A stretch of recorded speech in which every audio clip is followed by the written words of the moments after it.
Hi, this is Todd, and I had a question come in from a realtor who's using our software on how to create a simple rent versus own scenario. We're seeing some realtors now starting to step up and explore the tool. They admit that they're not as financially savvy as most lenders, but they want to understand the dynamics of finance in a different way. So I'm going to go through, and I've got a case study here that I'd done a couple weeks ago. I'm just going to go through and do this in real time for you to show you how it's done. So we click Create New Client or Plan, and that brings up our new generic client here. And we come and we click Rent versus Purchase. In other words, we're analyzing for this particular client. Are they better off continuing to rent or purchasing? In this case, this particular property was a purchase price of $225,000. Okay. You'll notice by clicking Rent, we only ask a couple of questions here. The key one being, how much do you have available for purchasing this property? And the client had saved about $20,000. They were looking at putting down somewhere around 5%. So that's all I have to do is I've got the amount they told me they had available, the 5%, and I click Save. I can put a title in. I can put in, for example, the property address, Glengarry Street. Okay. And I can go in here and assign a referral partner if there's a referral partner that I need to put in. Let's put in, we'll just make up a client name for this. Joy and Tim Martin. Don't want to use their real name.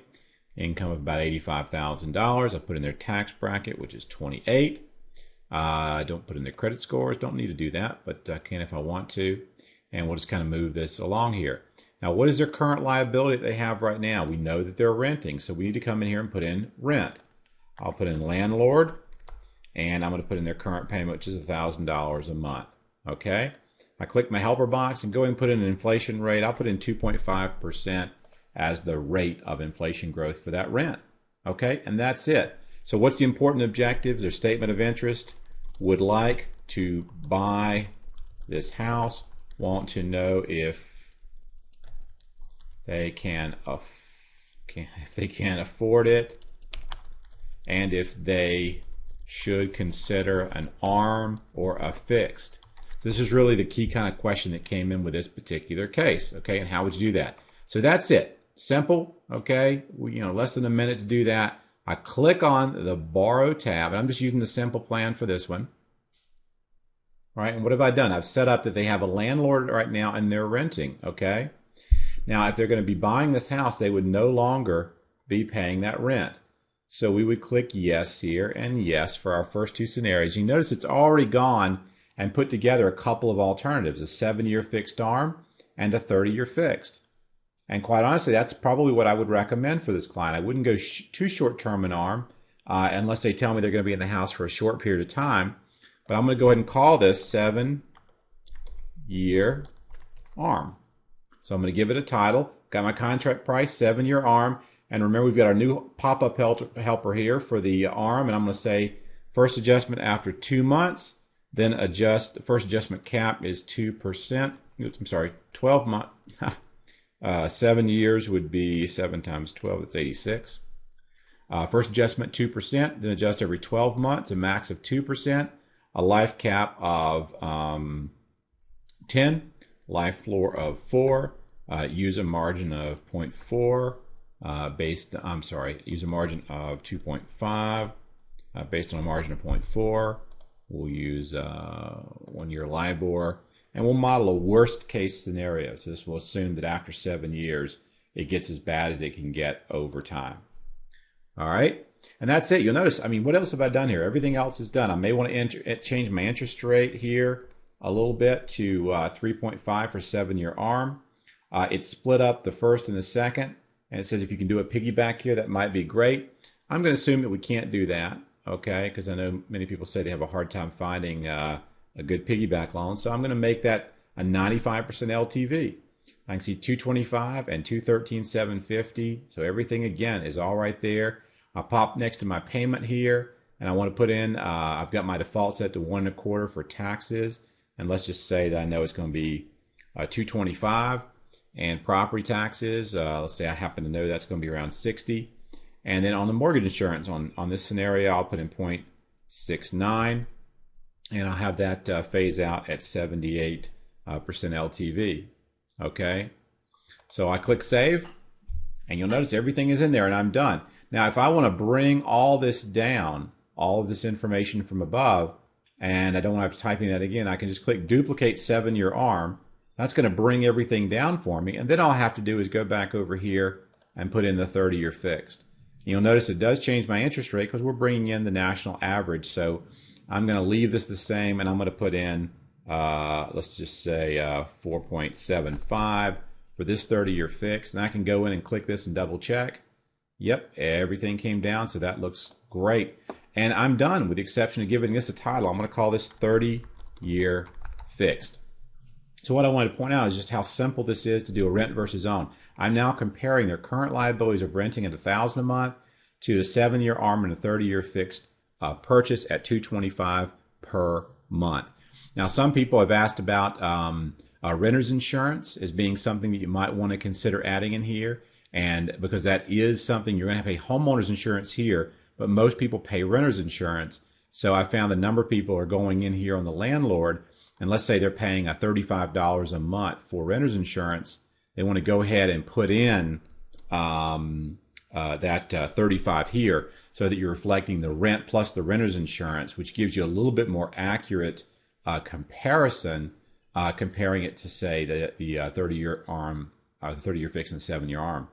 Now I look at my closing costs, and I can go and put those in and say, what are my closing costs? This is our average sort of closing costs in our market, around $17.32.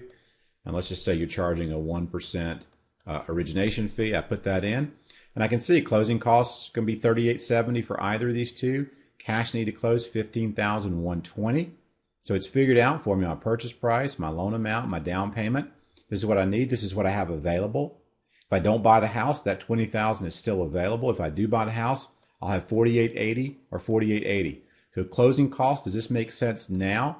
From a cash at closing standpoint, yes, it does. You have enough cash to close based on a 5% down situation.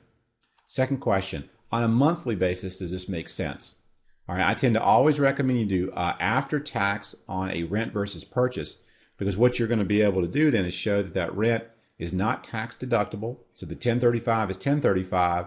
The 1368 after tax is going to free up about $272 a month. So my after tax payment is going to be around $1096. I'm going to pay $1368, but I'm getting the tax benefits I wouldn't have gotten otherwise. So I like to show the pre-tax and the after-tax payment. This is telling me on the 7-year ARM, I'm only going to be $61 a month more in terms of monthly payment. On the 30-year fixed, I'm going to be paying an extra $154 per month compared to what I'm spending today. So for a client, does this make sense today? Well, that's a simple question. Can you handle anywhere from $61 to $150 more per month?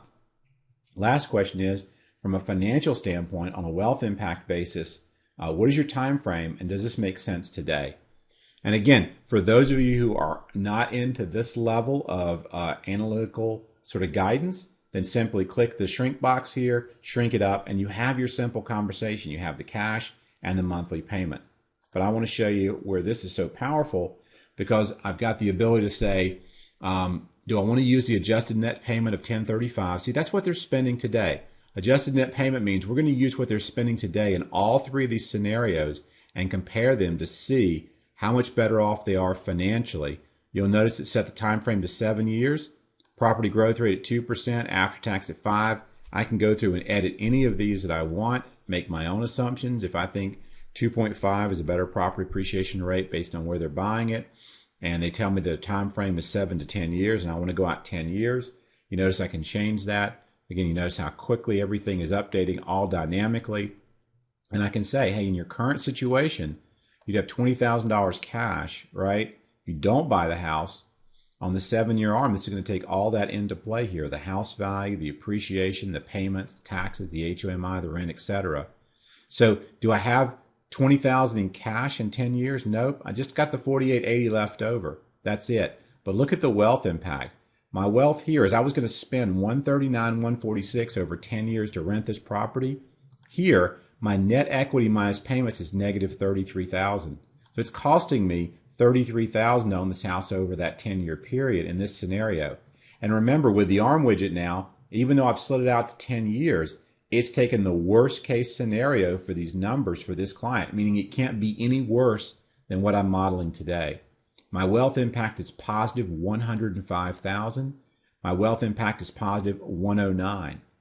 So because the ARM is going to adjust up in years 8, 9, and 10, you'll notice that over a 10-year period, my wealth impact is a little bit better on the 30 than the 7. But if my time frame is 7 years, then my wealth impact is going to be better on the 7 than the 30. So the question is, what are you more comfortable with right now in terms of payments? If this client said, I like having this lower payment, then I could go out and say, worst case, you're there for 10 years. The difference here is only $4,000 or $5,000 over that 10-year period. I'd look at and propose the 7-year ARM to give them the better cash flow over that time period. So that's it. If you want to go into this level of analytics, you can do it. What you have the ability to do now with our software, though, as well, is you can come through and go with a fixed monthly payment and say, what is the most the client can afford? And they say, I could spend $1,250 a month. Okay, we could come over here. You got 1360 and 1523. If the client said I could spend up to 1523 a month, I could actually come over here and put in 1523. And now I can compare the 7-year ARM and the 30-year at the same 1523 a month payment and come down here and look at the difference. And wow, I can see that the wealth impact, again, is going to be the same. But look at the cash flow difference. I can compare those over time to see which of these is a better scenario for me. You'll notice cash flow is negative here. That means over time, as that rent goes up, that rent's going to keep going up over time, over 10 years. At some point, it's going to be more than what they're spending today. One of the benefits of owning a house is you get to lock in those payments. But I could go through here in any of these scenarios and play with different fixed payment options if I want to do that. But for most people, I would just use the adjusted net payment because it's going to take what they're spending today and it's going to apply that in each scenario. And that's the beauty of this. It's going to go through and say, you're spending $1,035. We're going to adjust that each year, each month, over time to see which of these is going to be the best for you financially. And I could tell this client, you're going to be better off by $105,000 or $109,000. So should you buy the house? Can I answer the 3 questions? Do you have the cash to buy the house? Yes. Can you handle the monthly payment? Yes. Is this a good decision for you financially over time based on your assumptions? Absolutely. You've got a very, very positive financial wealth impact here. If you had no appreciation, could I model that for him? Absolutely. With no appreciation at all, you're still better off by $41,000 or $45,000 over that 10-year period. So hope this helps. And again, at a minimum level, I would shrink this up and just do the cash and cash flow. You got everything you need there, and you've got the ability to create a really nice presentation for that client by coming over here. I tend to check all and decide, do I want the anti-steering? Do I want the client data summary? At least give them that information. If you really want to be a more advanced user, go over to the advanced plan, go through the same information. The Ask tab here just gives me a little bit more of an interview that I can ask more questions. The Borrow tab is going to be the same. And on the Repay tab, I have that ability to go through and compare. For example, this is their rent. See, it's how much rent they're going to spend over that 10-year period. I click Use Same as Borrow tab. It's going to bring all the defaults over, so I'm using the same information that I had used on the tab last time. And I can go through and play with different scenarios and look at the financial impact modeled here graphically. So it's kind of cool if I say, look, if you just want to keep renting the rest of your life, what's that going to look like for you? Clearly, you're not going to want to spend over $500,000 in rent over the next 30 years. So let's compare that renting to buying this home and owning this home. And even with a 7-year ARM, if you stay there for 30 years, notice what happens. The interest or the total liabilities are going down. You see at the end of 7 years, there's a little dent there because we maxed out our interest rate. But once we cap out in the worst case scenario, you're still going to pay that down over time. And I can go through and model additional lump sum payments, or I can say that extra $48.80 that's left over at closing, I could put that into a savings account, see how that's going to grow over time, see I could be debt free, etc. So you can do the more advanced stuff if you want. And if you do that, you'll have more advanced presentation options for the client as well. So I hope this helps and have a great day.